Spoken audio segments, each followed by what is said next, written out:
Bismillahirrahmanirrahim. Assalamualaikum warahmatullahi wabarakatuh. Alhamdulillahi ala ihsani wa syukru lahu ala taufiqihi wa amtinani wa asyhadu an la ilaha illallah wahdahu la syarika lahu ta'ziman li sya'ni wa asyhadu anna Muhammadan abduhu wa rasuluhu da'ila ridwani. Allahumma salli alaihi wa ala alihi wa ashabihi wa ikhwani.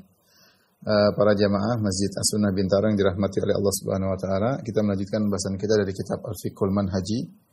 Dan kita sampai pada pembahasan sholatul Jum'ah. Sholatul Jum'ah. Al-Jum'ah bisa dibaca dengan mentaskin, mensukunkan mim, al-Jum'ah atau al-Jumu'ah ya, dengan mendhammah. Dan al-Jum'ah dijamak dengan Jumu'at atau dengan Juma' ya, Jumu'at atau dengan Juma'. Dan kita tahu hari Jumat adalah hari yang spesial dan dia disebut dengan Idul Usbu, itu hari raya pekanan. Karena hari tersebut hari yang istimewa. Dalam satu hadis kata Nabi SAW, khairu yaumin tala'at alaihi syamsu yaumul jum'ah. Hari yang terbaik di mana matahari terbit, di atasnya adalah hari Jumat. Fihi khuliqa Adam, pada hari tersebut Adam diciptakan. Wa fihi udkhilal jannah, pada hari tersebut Adam dimasukkan dalam surga. Wa fihi ukhrija minha, pada hari tersebut juga Adam dikeluarkan dari surga. Wala taqumu sa'atu illa yaumul jum'ah, dan tidak tegak hari kiamat kecuali pada hari Jumat, kecuali pada hari Jumat ya. Dan hari Jumat adalah hari yang dipilih oleh Allah Subhanahu wa taala untuk kaum muslimin. Al-Imam Al-Bukhari dan Al-Imam Muslim meriwayatkan an Abi Hurairah radhiyallahu taala anhu, dari Abu Hurairah radhiyallahu anhu, annahu sami'a Rasulullah sallallahu alaihi wasallam yaqul, bahwasanya beliau mendengar Rasulullah sallallahu bersabda, Nahnul akhiruna as-sabiquna yaumal qiyamah. Kita paling terakhir, tapi kita yang paling depan, yang paling duluan pada hari kiamat. Maksudnya kita ini paling terakhir secara wujud, karena kita didahului oleh ahlul kitab yang lain sebelumnya, yaitu didahului oleh Nasrani dan sebelumnya lagi Yahudi. Tetapi kita ini akan menjadi terdepan pada hari kiamat kelak. Baida annahum utul kitaba min qablina. Hanya saja mereka diberi kitab suci sebelum kita ya, sebelum kita ada Nasara diberikan kitab Injil oleh Allah Subhanahu wa taala dan sebelum Nasara ada Yahudi yang diberi kitab suci Taurat. Tsumma hadza yaumuhum alladzi furida alaihim, dan hari Jumat inilah hari yang mereka diwajibkan untuk mereka, mereka disuruh beribadah pada hari Jumat. Fakhtalafu fihi, namun mereka berselisih sehingga mereka tidak bertemu dengan hari ini, mereka tidak mendapat hidayah untuk beribadah pada hari tersebut. Fahadanallah, maka Allah Subhanahu wa taala memberi hidayah kepada kita ya, sehingga kita yang terpilih untuk memuliakan hari Jumat. Fannasu lana fihi taba, maka orang-orang adalah pengikut kita, Yahudi maupun Nasrani. Al-yahudu ghadan, ya, kita duluan hari Jumat, Yahudi kemudian hari Sabtu, hari besoknya. Wa ba'da ghadin, dan Nasara besoknya lagi, yaitu hari Ahad. Itu hari Ahad. Ini menunjukkan hari Jumat adalah hari spesial yang Allah pilihkan untuk kaum muslimin. Adapun salat Jumat diwajibkan ketika Nabi SAW masih di Mekah sebelum hijrah. Ya, karena ketika Nabi SAW sebelum hijrah, para sahabat sudah melaksanakan salat Jumat di Madinah, dipimpin oleh As'ad bin Zurarah radhiyallahu taala anhu. Akan datang hadisnya. Adapun Nabi SAW, para sahabat tidak bisa melaksanakan salat Jumat di Mekah karena kondisi mereka tidak memungkinkan. Kondisi mereka tidak memungkinkan. Ya. Tidak mungkin mereka berkumpul, mereka akan diserang oleh kaum Quraisy. Ya. Oleh karenanya para sahabat yang di Madinah sudah melaksanakan salat Jumat. Makanya Jumat yang pertama yang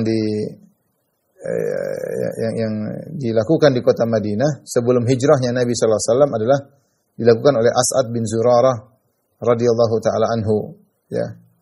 Sebagaimana diriwayatkan dalam Sunan Abi Dawud ya, dari Ka'ab bin Malik radhiyallahu taala anhu ya. Nanti akan kita sampaikan dalilnya.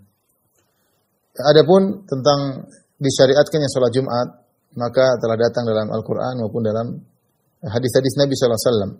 Adapun Al-Qur'an, ayat yang sering kita dengar di waktu salat Jumat, Allah berfirman, "Ya ayyuhalladzina amanu idza nudiya lis-salati min yaumil jumu'ati fas'au ila dzikrillah."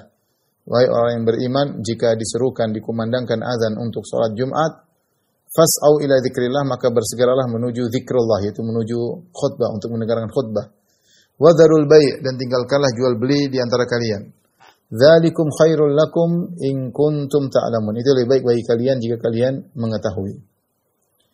Ini ayat jelas kewajiban untuk melaksanakan salat Jumat, bahkan yang lagi berdagang hendaknya dagangnya ditinggalkan. Haram kalau sudah dikumandangkan azan kedua untuk salat Jumat, kemudian orang masih berdagang, maka hukumnya haram perdagangan tersebut. Hanya saja para ulama khilaf apakah perdagangannya sah atau tidak. Tapi yang dikuatkan oleh mazhab Syafi'i bahwasanya perdagangannya tetap sah. Jual belinya sah namun berdosa karena jual beli setelah dikumandangkan azan yang menandakan khatib sudah naik mimbar, maka hukumnya haram namun tetap sah. Intinya Allah mengatakan wadharul bai', tinggalkanlah jual beli jika sudah dikumandangkan azan pertanda khatib sudah naik di atas mimbar. Dzalikum khairul lakum in kuntum ta'lamun. Itu lebih baik bagi kalian menghadiri salat Jumat daripada jual beli. Benar jual beli ada untungnya, tapi menghadiri salat Jumat paling lebih besar. In kuntum ta'lamun, jika kalian mengetahui. Baik. Adapun hadis-hadis yang menunjukkan akan disyariatkan salat Jumat banyak, di antaranya dari Tariq bin Syihab radhiyallahu anhu an Nabi sallallahu alaihi wasallam qaal, dari Nabi sallallahu alaihi wasallam beliau bersabda, "Al-jum'atu haqqun wajibun ala kulli muslim." Jumat itu wajib bagi setiap muslim, wajib bagi setiap muslim. Rasulullah SAW mengatakan wajib. Demikian juga Rasulullah SAW mengingatkan tentang orang-orang yang sengaja meninggalkan Jumat. Ya, dalam hadis kata Nabi sallallahu alaihi wasallam, "La yantahiyanna aqwamun an wadi'ihimul jumu'at." Hendaknya orang-orang yang meninggalkan Jumat mereka berhenti dari perbuatan mereka. Sikap mereka yang tidak salat Jumat hendaknya mereka berhenti dari perbuatan tersebut. Allah yakhtimanna Allahu ala qulubihim. Allah akan mengunci, menutup hati mereka. Tsumma la yakununna minal ghafilin. Kemudian mereka menjadi orang yang lalai. Dia orang munafik. Tidak mau tinggalkan salat Jumat, kalau terus-terusan maka Allah akan mengunci hati mereka. Ini berbahaya. Kalau sudah dikunci hati oleh Allah Subhanahu wa taala, maka akan menjadi orang lalai, diingatkan mereka tidak peduli.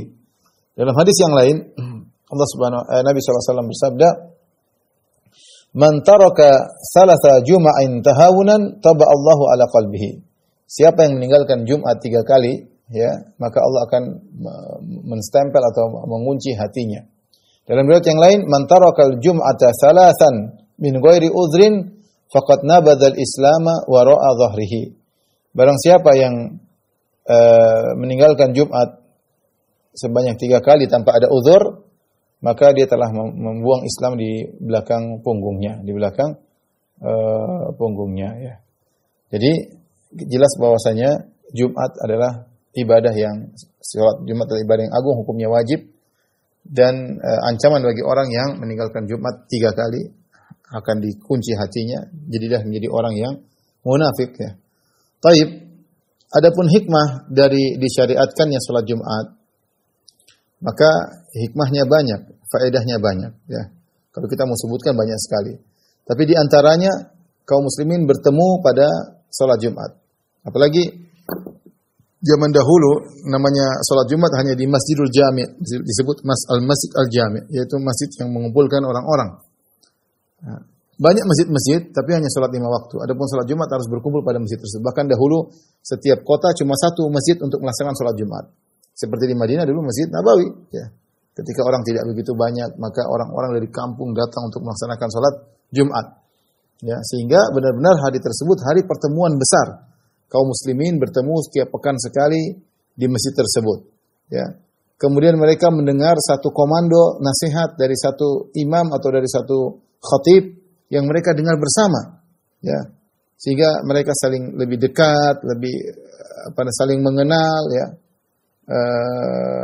Kemudian bisa jadi mereka mendengar suatu kejadian-kejadian pada hari tersebut, ya. Oleh karenanya, seakan-akan adalah muktamar pekanan. Salat Jumat seperti muktamar pekanan. Dan kaum muslimin satu shaf, mereka di bawah satu komando mendengar nasihat dari imam mereka, dari khatib mereka, ya. Ini di antara faedah Jumat yang diharapkan tentunya, ya. Namun sekarang kondisi berbeda. Kaum muslimin sudah semakin banyak, masjid begitu banyak, ya. Sehingga hari raya pekanan ini sudah kurang kerasa. Saya pernah satu hari sholat di daerah di 80 kilo dari kota Madinah ke arah selatan kota Madinah, namanya kota Al-Yutama, ya. Atau Yutama, ya.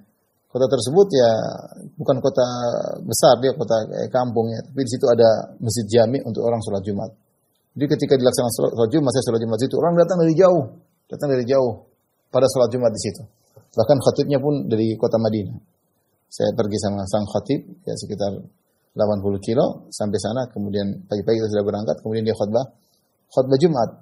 Subhanallah, orang datang ramai, kemudian setelah itu benar-benar seperti lebaran. Saya lihat seperti lebaran. Kemudian mereka bertemu, mereka berkumpul, mereka ngobrol setelah kajian. Oh, orang ramai, ada yang jualan sini, jualan sana, ramai benar ya. Benar-benar seperti hari raya ya. Karena memang dari mana-mana datang untuk melaksanakan sholat Jumat di situ ya. Baik. Adapun kita bicara tentang fikih sekarang, fikih sholat Jumat ya.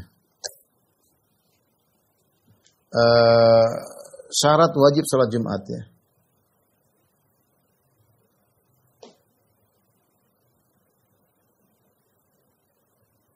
Syarat orang yang terkena kewajiban sholat Jumat. Tentu tidak semua orang kena kewajiban sholat Jumat. Siapa saja yang terkena kewajiban sholat Jumat ada disebutkan oleh penulis Al-Fiqhul Manhaji ada 7 syarat ya. 7 syarat sehingga orang tersebut terkena kewajiban sholat Jumat. Yang pertama adalah Islam. Harus orang Islam. Orang kafir tidak terkena kewajiban Jumat di dunia, tapi dia akan dihukum karena meninggalkan syariat di akhirat kelak ya. Jadi orang kafir itu tidak wajib untuk melaksanakan sholat. Dia tidak bisa sholat Jumat. Kalau sholat Jumat termasuk Islam dulu. Tetapi dia terkena perintah seluruh syariat Islam yang Allah perintahkan, dia terkena juga. Dia terkena juga ya. Dan dia akan dihukum oleh Allah karena meninggalkan syariat Islam.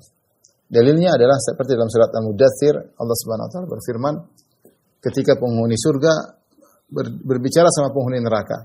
Kata penghuni surga, "Ma salakakum fi saqar?" Apa yang buat kalian masuk dalam neraka Saqar? Kemudian mereka para penghuni neraka ini menyebutkan dosa-dosa mereka. Ternyata mereka orang kafir. Qalu lam nakum minal musallin, kami dulu tidak salat. Wa lam nakun nut'imul miskin, kami dulu tidak memberi makan kepada fakir miskin. Wa kunna nakhudhu ma'al khaidin, kami dahulu tenggelam bersama orang yang mencela Islam. Wa kunna nukadzibu biyaumiddin, dan kami dahulu mendustakan hari kebangkitan. Hatta atana yakin, sampai kami pun meninggal dunia. Lihat orang yang masuk neraka dalam neraka Saqar ini orang kafir, bukan orang Islam. Bukan orang Islam, tapi orang kafir. Buktinya apa? Buktinya dia mendustakan hari kebangkitan. Nah, mendustakan hari kebangkitan berarti orang kafir.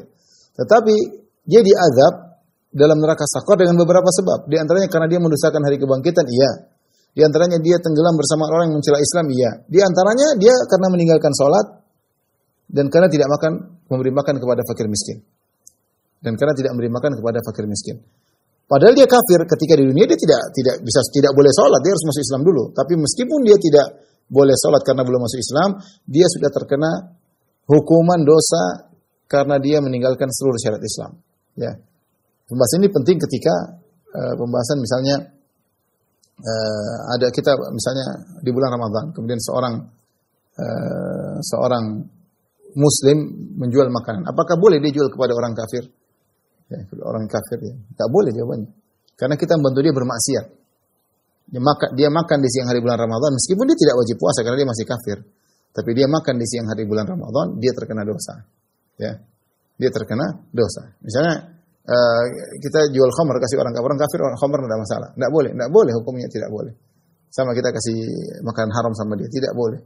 Ya, karena dia meskipun kafir, dia terkena aturan syariat Islam yang tidak dia kerjakan, dia akan dihukum. Maka orang yang wajib terkena kewajiban sholat artinya untuk dilaksanakan harus orang Islam. Meskipun orang kafir akan dihukum gara-gara tidak melaksanakan sholat Jumat. Yang kedua, syarat kedua adalah al-bulugh. Al-bulugh. Al-bulugh maksudnya dewasa.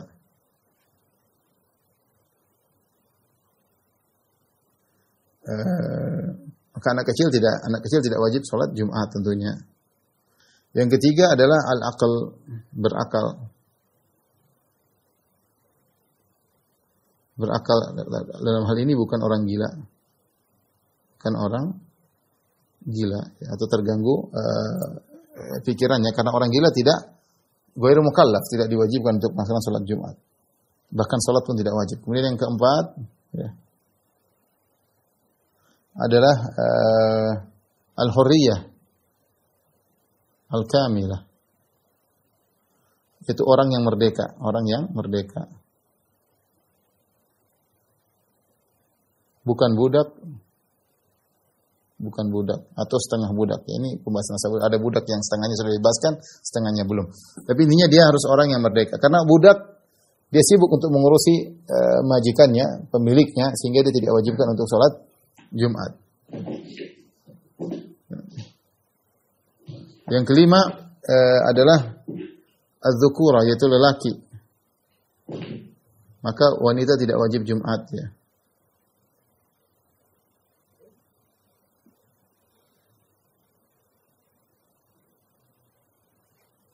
Kemudian yang keenam, as-sihhah al-jismiyah. Yang keenam, sehat, yaitu sehat. Kenapa orang sakit tidak wajib Jumat?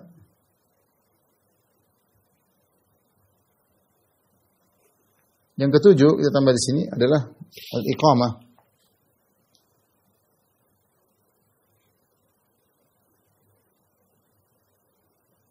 Karena itu orang mukim.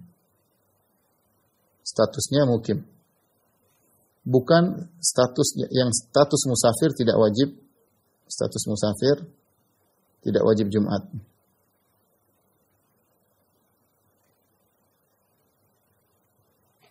Inilah 7 syarat orang yang terkena kewajiban Jumatan. Ya. Makanya kalau ada orang, misalnya dia bersafar, menurut mazhab Syafi'i, kalau dia bersafar satu tempat cuma 3 hari, maka dia tidak kena kewajiban Jumat. Dia tidak mengapa tidak sholat Jumat, meskipun Jumat masjid di depan dia, tidak Jumatan nggak ada masalah, karena statusnya musafir. Tapi kalau dia niat untuk tinggal di satu kota 4 hari atau lebih, maka sejak dia tiba, dia statusnya sudah mukim, maka wajib bagi dia Jumatan. Ya, saya ulangi. Jadi kalau sebagaimana kita bahas mazhab Syafi'i, masalah safar ada beberapa model. Pertama, orang yang tahu dia bakalan tinggal di tempat tersebut, ini tidak dihitung hari keberangkatan sama hari kepulangan, tapi hari menetap di kota tersebut. Kalau dia tahu dia menetap di kota tersebut kurang dari 4 hari, maka statusnya musafir. Nah, kalau statusnya musafir, maka dia tidak wajib Jumat, meskipun Jumatan salat Jumat di depan dia.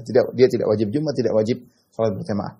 Demikian sebaliknya, kalau dia sudah tahu dia bakalan akan tinggal di tempat tersebut 4 hari atau lebih, maka sejak dia tiba, ya, ini di luar hari kedatangan, hari kepulangan, ya, dia tahu dia akan tinggal di situ 4 hari atau lebih, maka sejak dia tiba statusnya sudah jadi mukim.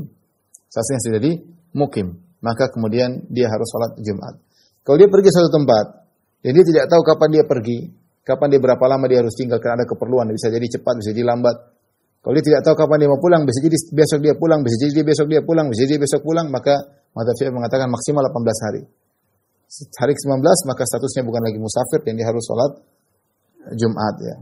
Jadi dia harus mukim, bukan statusnya musafir, karena orang status musafir tidak wajib Jumat. Nah, ini 7 syarat ini adalah syarat untuk wajib sholat Jumat. Tetapi sholat Jumat tidak bisa dilaksanakan kecuali memenuhi 4 syarat yang lain. Akan tetapi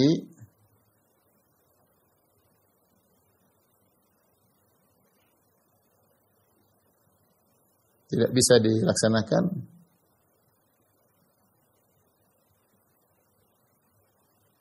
kecuali memenuhi 4 syarat yang lain. Tapi sebelum kita masuk tentang 4 syarat tersebut, seandainya ada orang-orang yang tidak wajib Jumat menghadiri sholat Jumat, maka dia tidak perlu sholat zuhur. Misalnya, ada musafir yang ikut Jumatan, dia bisa pilih, dia mau sholat Jumat boleh, mau sholat zuhur boleh, terserah dia. Karena dia tidak wajib Jumat. Dia tidak wajib Jumat. Demikian juga kalau ada wanita pergi ke masjid, ya, dia tidak wajib Jumat, ya. Dia bisa sholat Jumat, ya sudah selesai. Kalau dia sholat Jumat, maka zuhurnya gugur, ya. Kemudian juga orang sakit, Kalau orang sakit, kemudian dia dihadirkan di masjid, ya, maka dia sholat Jumat, maka gugurlah sholat zuhur. Tidak perlu lagi sholat zuhur. Jadi orang-orang ini yang tidak wajib Jumat, kalau datang sholat Jumat maka sah. Sholat Jumatnya sah dan tidak perlu sholat zuhur. Tidak perlu sholat zuhur. Ya. Wanita, orang sakit, musafir, ya, anak kecil, ya, kalau mereka pergi sholat Jumatnya sah. Ya. Tapi pelaksanaan sholat Jumat tidak mungkin dilaksanakan kecuali memenuhi 4 syarat yang lain. 4 syarat yang lain tersebut, ini kita bicara mazhab Syafi'i, ya. Yang pertama adalah lokasi Jumatan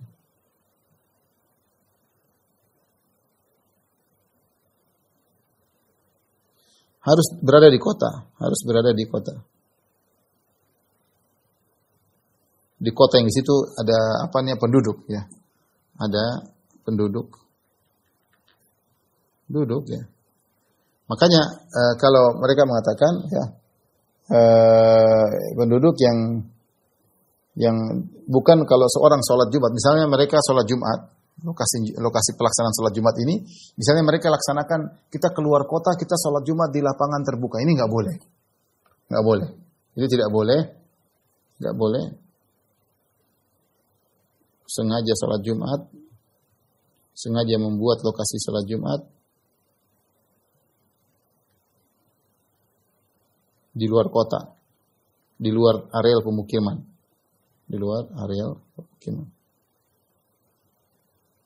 Tidak boleh. Makanya kata mereka tidak boleh. Misalnya kita pergi ke Sahra, ke padang pasir, kemudian kita bikin acara sholat Jumat situ, nggak boleh. Demikian juga misalnya di zaman Nabi SAW ada orang Arab Badui yang mereka tinggal di kemah-kemah dan mereka suka berpindah, dan mereka banyak ketika itu. Mungkin mereka tinggal satu komunitas, bisa jadi 100 orang, bisa jadi lebih, tapi mereka komunitas yang tinggal dengan kemah-kemah. Tapi mereka tidak sholat Jumat, karena sholat Jumat yang harus suatu tempat tinggal pemukiman. Ini akan pindah lagi. Ini orang-orang yang memiliki kemah-kemah ini akan pindah lagi, ya. Ya, jadi memang harus lokasinya di kota. Perhatikan di sini tidak disyaratkan,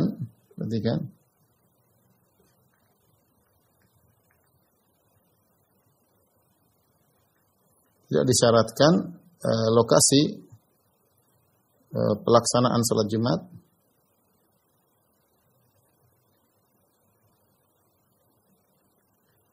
harus di masjid, tidak disyaratkan. Di masjid. Tidak juga di tempat yang beratap.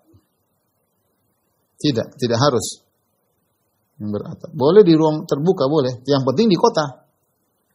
Boleh di tempat terbuka, lokasi terbuka. Yang penting di kota. Karena Jumat pertama kali dilaksanakan oleh As'ad bin Zurarah bukan di masjid. Demikian juga Nabi SAW ketika selesai membangun Masjid Quba, Rasulullah SAW berjalan menuju pusat kota Madinah. Rasulullah SAW melewati suatu tempat namanya Wadi Ranuna, ya, yang sekarang dibangun Masjid Jumat. Lokasinya dulu belum ada masjid.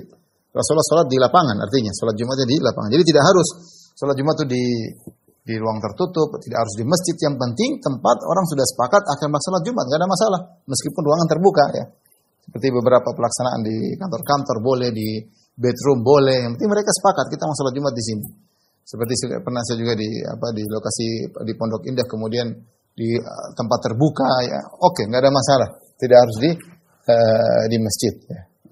Yang penting di kota, ya.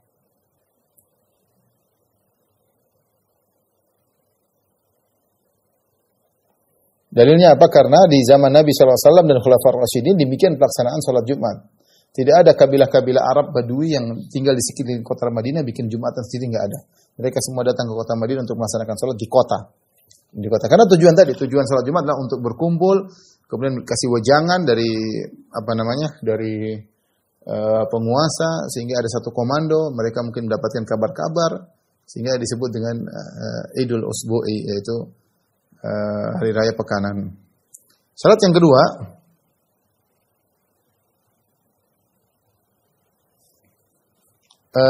jumlah yang hadir Jumatan include imam ya. Imam dan muazin. Pertama harus minimal 40.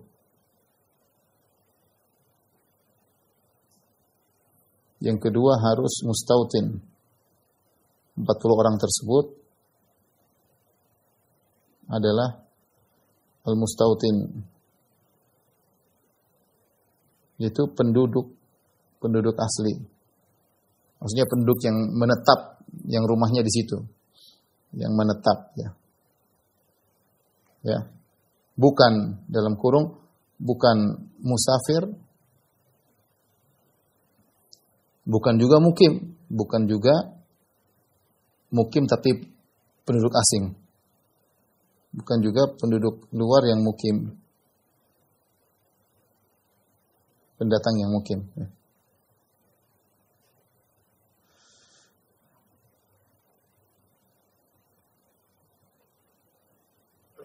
Mohon maaf, yang bukan juga mukim yang bukan penduduk situ. Jadi saya bilang ada orang datang situ kemudian dia niat tinggal 10 hari, 20 hari, mereka mukim berarti sebulan, tapi bukan penduduk situ. Ya, ini tidak dihitung. Yang dihitung harus 40 adalah al-mustautin, yang tinggal di situ. Kalau ternyata 40 orang, ternyata 39-nya al-mustautin, ternyata satunya mukim yang orang safar kemudian tinggal 5 hari, ya tidak bisa. Menurut mazhab Syafi'i tidak boleh ya. Ini syaratnya. Jumlah yang hadir Jumatan include imam dan muadzin harus minimal 40 orang. 40 orang tersebut harus mustautin, al-mustautin. Baik, dalilnya apa? Dalilnya hadis Ka'ab bin Malik ya. Jadi As'ad bin Zurarah ya. Saya bacakan hadisnya.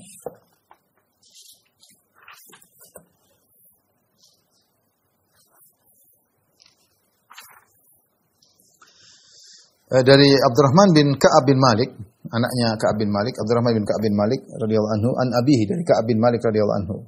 Qala awwalu man jama'a bina fil Madinah As'ad bin Zurarah. Yang pertama kali mengumpulkan kami untuk melaksanakan salat Jumat di Madinah adalah As'ad bin Zurarah. Sebelum Nabi berhijrah. Nabi masih di Mekah sallallahu alaihi wasallam. Qabla maqnami Nabi sallallahu alaihi wasallam al-Madinah, sebelum Nabi berhijrah.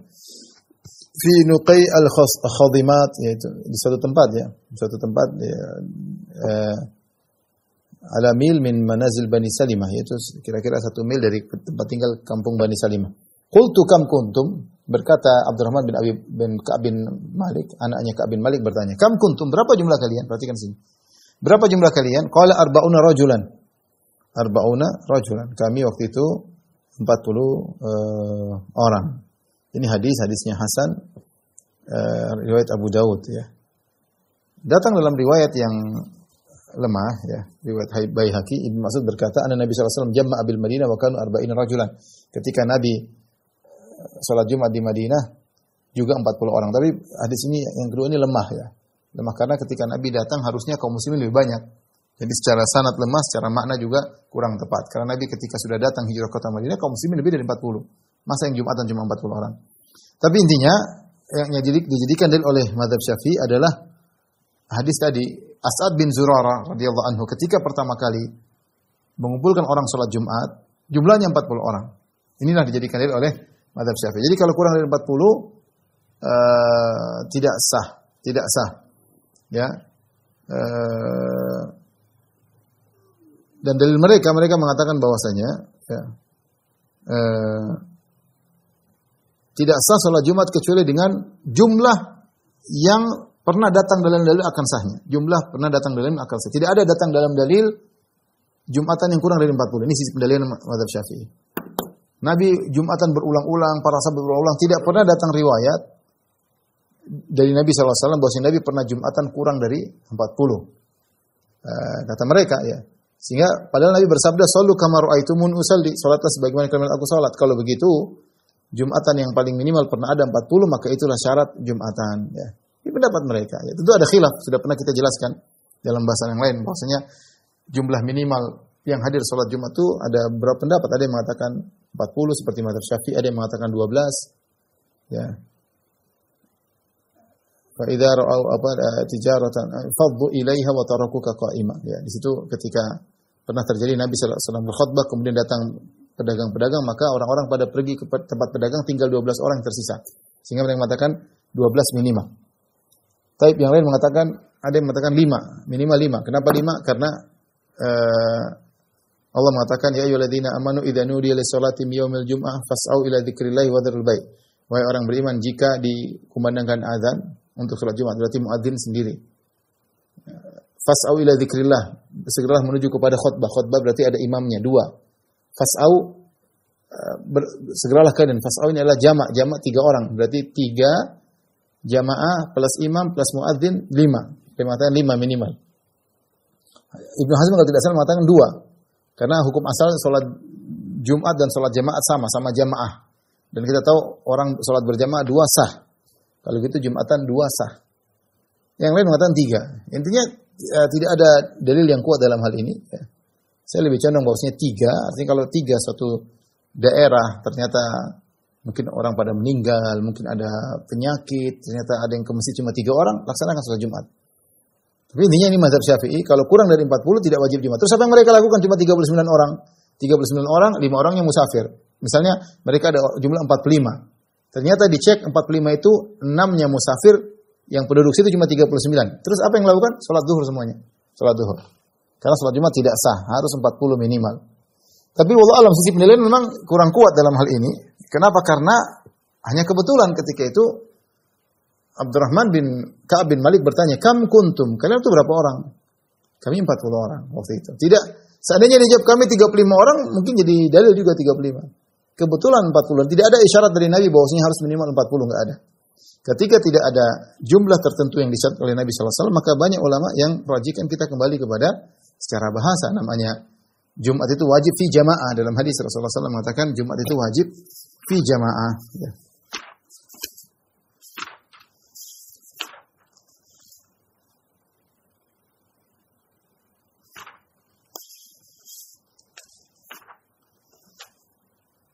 Kata Nabi SAW, Al-Jum'atu haqqun wajibun ala kulli muslimin fi jamaah. Jumat itu wajib bagi setiap muslim dalam salat berjamaah, harus berjamaah. Nah, jamaah ini illa arba'ah, kecuali 4 orang tidak wajib. Abdun mamlukun, hamba sahaya, imra'atun, wanita, atau sabiin, anak kecil, atau marid, atau orang sakit. Ketika Nabi mengatakan ala fi jamaah, wajib salat Jumat fi jamaah, mereka mengambil jamaah ini ya umum, sebagaimana jamaah salat-salat yang lain yang 3 sudah sah, bahkan 2 mungkin sudah sah. Ala kulli hal, inilah mazhab Syafi'i. Kalau kurang dari 40, maka tidak boleh salat Jumat, yang dilakukanlah salat zuhur. Ini syarat kedua. Syarat ketiga yang harus dipenuhi agar Jumat bisa dilaksanakan. Dilaksanakan harus salat zuhur, dilaksanakan di waktu zuhur.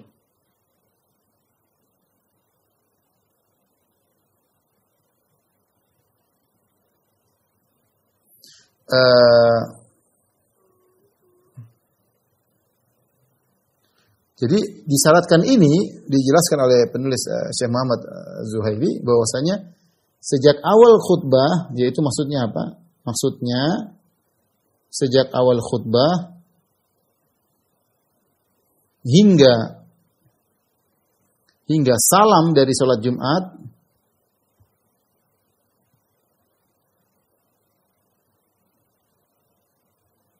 harus dalam waktu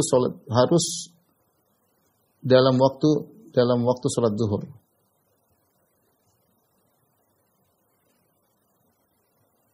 Tidak boleh misalnya begini, misalnya zuhur jam 12. Kemudian mereka mulai khutbah dari jam 12 kurang 10, maka tidak sah.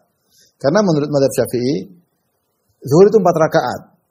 Diganti dengan Jumat 2 rakaat salatnya dan 2 khutbah. 2 khutbah ini menduduki 2 rakaat. Ini analisa mereka demikian. Jadi 4 rakaat zuhur kan zuhur gugur, kita ganti salat Jumat. Salat Jumat ini terdiri atas 4 rakaat. 2 rakaat salatnya dan 2 khutbah sebagai pengganti 2 rakaat. Nah, Ketika salat Jumat harus dilaksanakan dalam salat subuh, dalam waktu zuhur, maka khutbah sejak awal pun harus sejak salat waktu zuhur. Seandainya azan zuhur jam 12, kemudian mereka mulai khutbah dari jam 12 kurang 5 tidak sah. Ini menurut mazhab Syafi'i. Jadi masalah khilafiyah ya. Tapi ini menurut mazhab Syafi'i tidak sah. Kemudian juga misalnya mereka menunda salat Jumat sehingga mereka taruhlah adzan asar jam 3. Sehingga mereka salat Jumatnya ternyata jam 3 kurang 5. Di rakaat kedua mereka sedang salat Jumat tiba-tiba azan, maka mereka harus salat zuhur. Karena Jumat itu menurut mereka harus dari awal sampai akhir dalam waktu salat zuhur. Ya, tidak boleh di tengah-tengah sedang salat Jumat tiba-tiba azan asar. Ini enggak boleh. Ini syarat yang mereka tetapkan ya. Dan Nabi SAW salat Jumatnya setelah zawal itu waktu zuhur dan Rasulullah SAW segera menyelesaikannya. Dalam hadis di antaranya hadis riwayat Bukhari dari Anas radhiyallahu anhu, anna Nabi sallallahu alaihi wasallam berkata, kata Anas, anna Nabi sallallahu alaihi wasallam kana yusalli al-jum'ah hina tamilu syams, ay ila al-gharb wa huwa zawal. Yaitu Nabi sallallahu alaihi wasallam ketika Jumatan kapan? Ketika matahari zawal, yaitu waktu zawal itu masuk waktu dari timur menuju barat, tergelincir dari timur menuju barat, yaitu masuk waktu zuhur. Kemudian Nabi selesai masih panas ya. Dari Salamah bin Al-Aqwa radhiyallahu anhu, qala kunna nusalli ma'an Nabi sallallahu alaihi wasallam al-jum'ah. Kami salat Jumat bersama Nabi. Tsumma nansarifu wa laysa lil hitan dhillun nastadhillu fihi. Ketika kami selesai salat Jumat tidak ada naungan yang bisa kami naungi di bawah tembok-tembok ya, tidak ada. Ya, artinya Rasulullah selesai masih panas waktu itu. Masih panas ya. Ini menurut mazhab Syafi'i dipahami bahwasanya salat Jumat harus dilaksanakan waktu zuhur ya. Baik, yang keempat, ini syarat yang ketat dari mazhab Syafi'i demi kemaslahatan Jumat. Mereka tidak boleh berbilang lokasi Jumatan dalam satu kota. Tidak boleh kata mereka. Ya. Selama memungkinkan untuk dikumpulkan satu tempat, maka tidak boleh dua tempat. Selama memungkinkan dalam satu kota, satu tempat cukup, maka harus satu tempat. Ini kalau ada tempat lain bikin padahal masih cukup satu tempat, maka tempat kedua tidak sah. Tempat kedua tidak sah. Karena makanya masjid jami. Karena menurut mereka di zaman Nabi SAW seperti itu. Tidak ada dua masjid. Masjid Nabawi. Semua orang sholat Jumat di Masjid Nabawi dari kampung-kampung datang. Pinggiran-pinggiran kota Madinah semua berkumpul ke situ. Padahal kalau ingin memudahkan sudah bikin aja Jumatan 3, 4 ya. Tapi ternyata Rasulullah SAW salat Jumat di satu tempat, Khulafaur Rasyidun pun demikian, Abu Bakar, Umar, Utsman dan Ali semuanya datang ke Masjid Nabawi. Semua di pinggiran kota Madinah, semua di situ, apalagi di kampung-kampung ya. Sehingga tidak boleh bikin dua lokasi salat Jumat.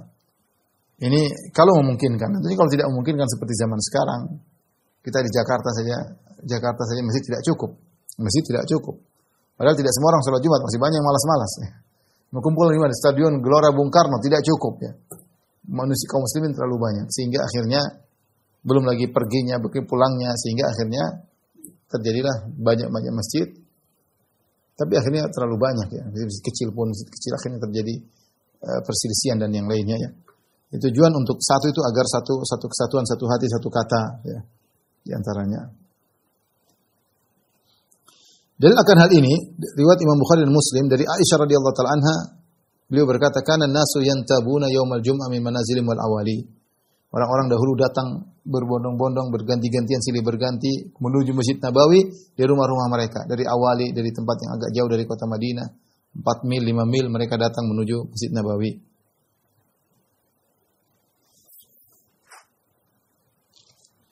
Baik, ini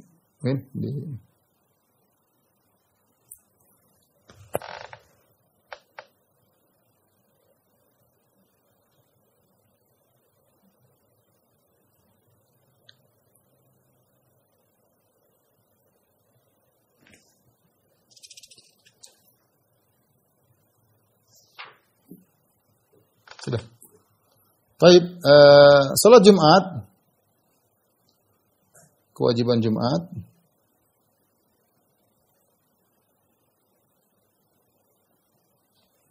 Jumat terdiri atas dua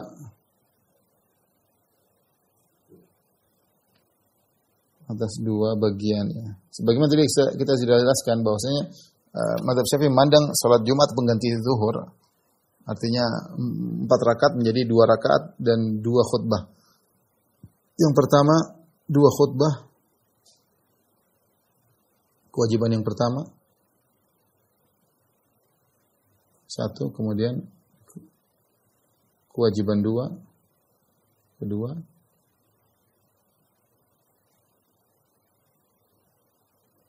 adalah 2 rakaat salat. Baik, inilah 2 pelaksanaan khutbah Jumat, pelaksanaan salat Jumat itu 2 khutbah dan 2 rakaat salat. 2 rakaat salat ya. Nah, adapun 2 khutbah ini ada syarat-syaratnya.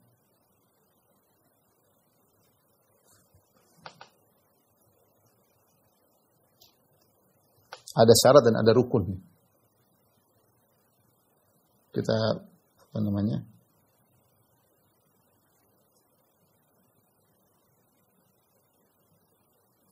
Syarat-syarat saya bacakan di sini, ya. Di antaranya berdiri, khatib berdiri jika mampu, semaksimal mungkin berdiri. Kalau khatibnya tidak berdiri, kita ulang, khatibnya berdiri. Berkhutbah dalam kondisi berdiri. Kalau tidak mampu maka seperti salat, fa illam tastati maka hendaknya duduk, ya. Shalli qa'iman. Fa illam tastati fa qa'idan. Kalau tidak mau maka duduk. Fa illam tastati fa ala jam. Kalau khatibnya enggak bisa berdiri, enggak bisa duduk, boleh khatib dalam kondisi berbaring, tapi intinya wajib untuk berdiri, ya. Karena Rasulullah SAW khutbahnya berdiri. Dan Rasulullah SAW di antara 2 khutbah beliau duduk, menunjukkan beliau berdiri. Karena yakhtubu khutbatain yajlisu bainahuma. Rasulullah SAW berkhutbah 2 khutbah berdiri. Kemudian Rasulullah SAW duduk di tengah-tengahnya. Kemudian syarat yang kedua, khutbah dulu baru sholat. Tidak boleh sholat dulu. Siapa yang sholat dulu baru khutbah maka tidak sah. Ya. Kemudian khatib harus seperti syarat biasa, khatib harus bersih dari hadas.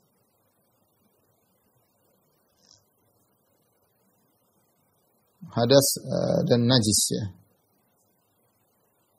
Karena dia anggap seperti sedang apa namanya, hadas dan najis di bajunya, di tempatnya, seperti sholat, ya, seperti sholat. Makanya dikatakan idil khutbatu kas salat. Kata penulis Filkuman Haji, jadi harus bersih dari hadas dan najis di badannya, badan, baju dan tempat, mimbar maksudnya. Idil khutbatu kas salat, karena khutbah menurut mereka seperti salat. Walidzalika kanatil khutbatani iwadan an rak'ataini min fardhati dhuhr. Oleh karenanya 2 khutbah ini adalah pengganti dari 2 rakaat zuhur. Fasturita laha ma yushtaratu lis-salati min at-tahari wa nahwiha. Maka syarat khutbah sama seperti syarat salat. Jadi khatibnya harus tidak boleh khutbah dalam kondisi berhadas, tidak boleh. Harus bersih dari hadas dan bersih dari najis. Kemudian syarat keempat yaitu bahwasanya khutbah harus dengan bahasa Arab.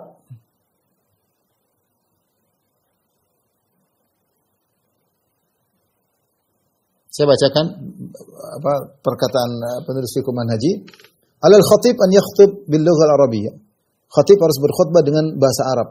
Wa illam yafhamha al hadirun. Meskipun jamaah tidak ada yang paham, enggak ada masalah. Yang penting khatibnya harus pakai bahasa Arab meskipun jamaah tidak paham. Fa illam yakun thammata man ya'lamul arabiyyah wa madha zamanun amkana khilalahu ta'allumuha athimu jami'an. Kalau ternyata semua orang khatib hadirin semua tidak ada yang tahu bahasa Arab, padahal mungkin bagi mereka untuk belajar bahasa Arab namun mereka tidak belajar bahasa Arab, maka mereka semuanya berdosa. Wala jum'ata lahum, tidak ada Jumat bagi mereka, tidak perlu salat Jumat, mereka salat zuhur. Syarat ini kencang, ya. Jadi harus bahasa Arab, syarat. Kalau tidak pakai bahasa Arab tidak sah Jumatannya. Karena mereka sudah logikanya khutbah seperti salat. Khutbah seperti salat, maka harus pakai bahasa Arab. Salat bahasa Arab, salat enggak boleh bahasa Indonesia. Khutbah harus pakai bahasa Arab. Nah, kecuali ada uzur. Uzur tadi yaitu mereka memang tidak mungkin belajar, tidak ada waktu untuk belajar. Kalau mereka ada waktu untuk belajar, sementara mereka tidak mau belajar, maka mereka semuanya berdosa. Dan tidak ada salat Jumat, salatnya salat zuhur. Ya. Amma idza lam tamdi muddatun yumkinu ta'allumul arabiyyah khilalaha turjima arkanu al-khutbah bil lughah allati yasha wa sahhat bidzalika al-jum'ah. Tapi kalau waktu memang tidak mungkin untuk mereka belajar bahasa Arab, mungkin baru masuk Islam misalnya, atau mungkin bahasa Arab nggak bisa sudah belajar bahasa Arab butuh waktu yang lama. Kemudian mereka akhirnya tidak mampu bahasa Arab, maka diterjemahkan ke bahasa mereka dan mereka salat Jumat sah karena uzur. Tapi hukum asal harus bisa bahasa Arab. Makanya kita dapati sebagian orang masih tetap kekeh khutbah pakai bahasa Arab, meskipun yang hadir tidak paham, meskipun yang khotib juga tidak, dia cuma baca doang, karena ini seperti sholat, jadi baca, paham nggak ada masalah, yang penting dibaca. Sebagian orang seperti itu, yang baca itu belum tentu paham. Ya. Jadi masalah khilafiyah, ini mazhab Syafi'i. Kemudian yang kelima, al-muwalat bainal arkan, ya. Kesinambungan. Kesinambungan maksudnya tidak ada jeda lama, jangan sampai lama jeda. Ya. Jangan lama jeda antara khutbah yang satu dengan yang lainnya.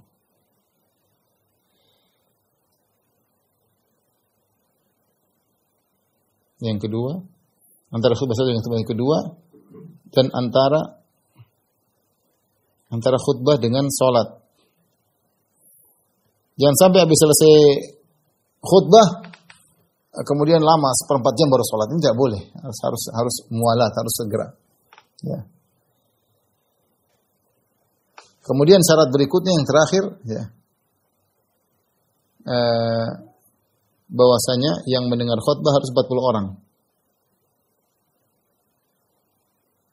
Kedua khutbah harus 40 orang. 4 orang tadi mustautin. Jadi sudah kita bahas. Artinya apa? Misalnya imam lagi berkhutbah, ternyata ada satu orang pulang, tidak balik-balik. Kemudian datang orang musafir, tidak sah, tidak boleh. Salat Jumatnya buyar, jadi salat zuhur. Kenapa disyaratkan khutbah di keduanya didengar oleh 40 orang? Ini pendapat mereka, ya. Pendapat mazhab Syafi'i itu pendapat ini agak berat, ya. Terutama daerah-daerah yang mungkin kota-kota kecil, ya. Tapi intinya inilah pendapat mereka. Tapi rukun khutbah yaitu ada beberapa rukunnya.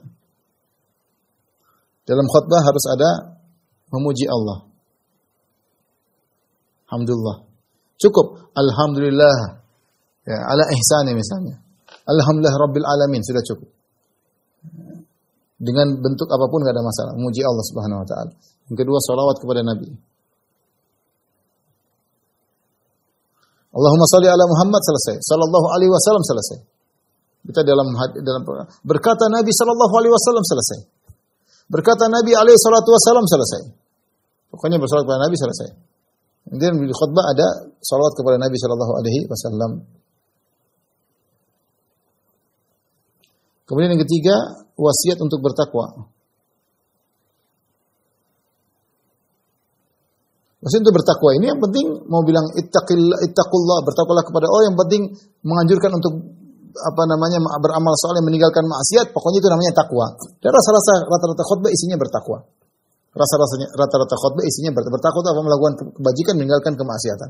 Ada semua khutbah rata begitu, kecuali khutbah politik lain cerita, ya. Tapi pada dasarnya khutbah itu isinya adalah menganjurkan untuk taat dan meninggalkan kemaksiatan. Kemudian yang keempat, membaca ayat Al-Quran yang dipahami.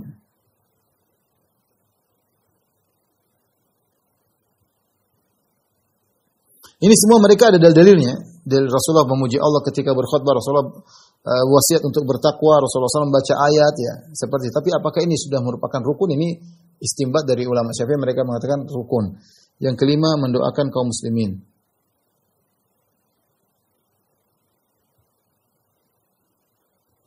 Mendoakan kaum muslimin. Kalau ini 1, 2, 3, 4 ini di kedua khutbah, rukun di kedua khutbah. Khutbah pertama, khutbah kedua. Kalau mendoakan kaum muslimin yang kelima ini di khutbah kedua. Baik.